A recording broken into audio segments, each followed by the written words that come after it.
नमस्कार दोस्तों।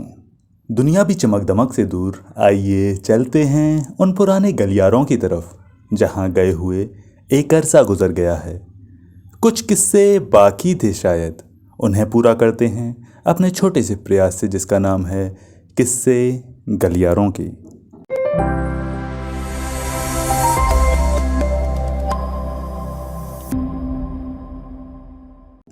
पिछले भाग में आपने सुना युधिष्ठिर का भीमसेन को हिडिंबा के वध से रोकना, हिडिंबा की भीमसेन के लिए प्रार्थना, भीमसेन और हिडिंबा का मिलन तथा घटोत्कच की उत्पत्ति।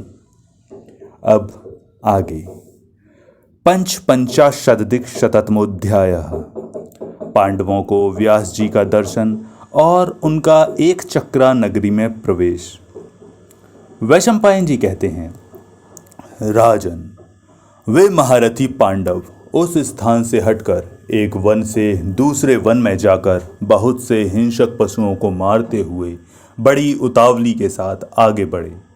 मत्स्य, त्रिगर्त, पंचाल तथा कीचक, इन जनपदों के भीतर होकर रमणीय वन स्थलियों और सरोवरों को देखते हुए वे लोग यात्रा करने लगे। उन सब ने अपने सिर पर जटाएं रख ली थीं।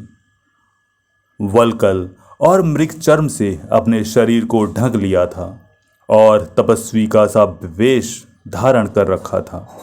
इस प्रकार वे महारथी महात्मा पांडव माता कुंती देवी के साथ कहीं तो उन्हें पीठ पर ढोते हुए तीव्र गति से चलते थे, कहीं इच्छानुसार धीरे धीरे पांव बढ़ाते थे और कहीं पुनः अपनी चाल तेज कर देते थे।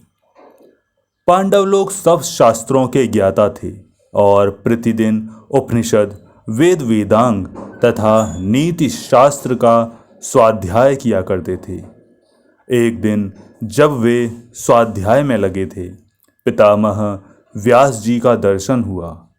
शत्रुओं को संताप देने वाले पांडवों ने उस समय महात्मा श्री कृष्ण द्वैपायन को प्रणाम किया और अपनी माता के साथ वे सब लोग उनके आगे हाथ जोड़कर खड़े हो गए। तब व्यास जी ने कहा, भरत श्रेष्ठ पांडु कुमारों, मैंने पहले ही तुम लोगों पर आए हुए इस संकट को जान लिया था। धृतराष्ट्र के पुत्रों ने तुम्हें जिस प्रकार अधर्म पूर्वक राज्य से बहिष्कृत किया है, वह सब जानकर तुम्हारा परम हित करने के लिए मैं यहाँ आया हूँ। इसके लिए तुम्हें विषाद नहीं करना चाहिए। यह सब तुम्हारे भावी सुख के लिए हो रहा है।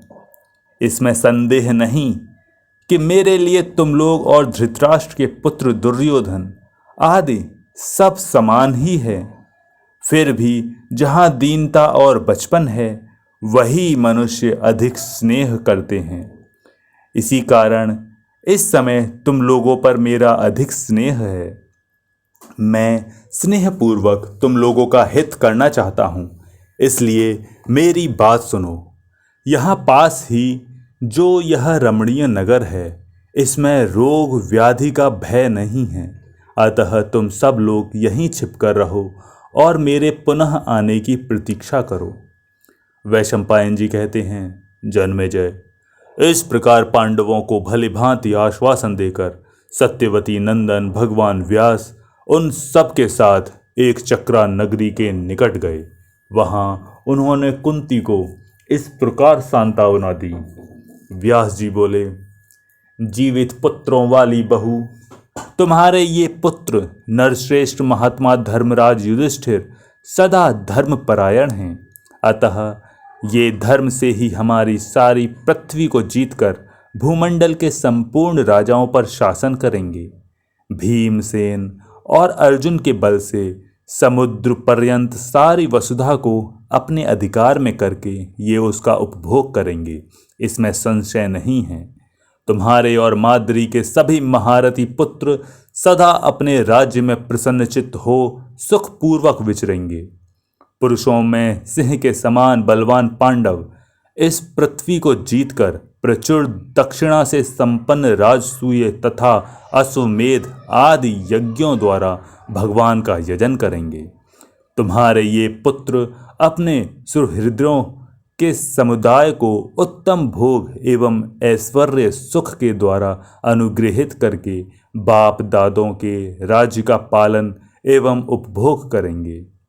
वैशंपायन जी कहते हैं, जन्मेजय, यों कहकर महर्षि द्वैपायन ने इन सबको एक ब्राह्मण के घर में ठहरा दिया और पांडव श्रेष्ठ युधिष्ठिर से कहा, तुम लोग यहाँ 1 मास तक मेरी प्रतीक्षा करो, मैं पुनः आऊँगा।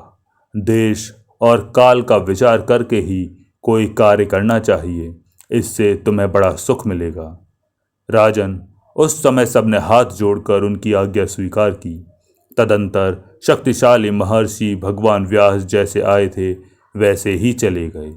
इस प्रकार श्री महाभारत आदि पर्व के अंतर्गत हिडिंब वध पर्व में पांडवों का एक चक्रा नगरी में प्रवेश और व्यास जी का दर्शन विषयक 155वां अध्याय पूरा हुआ।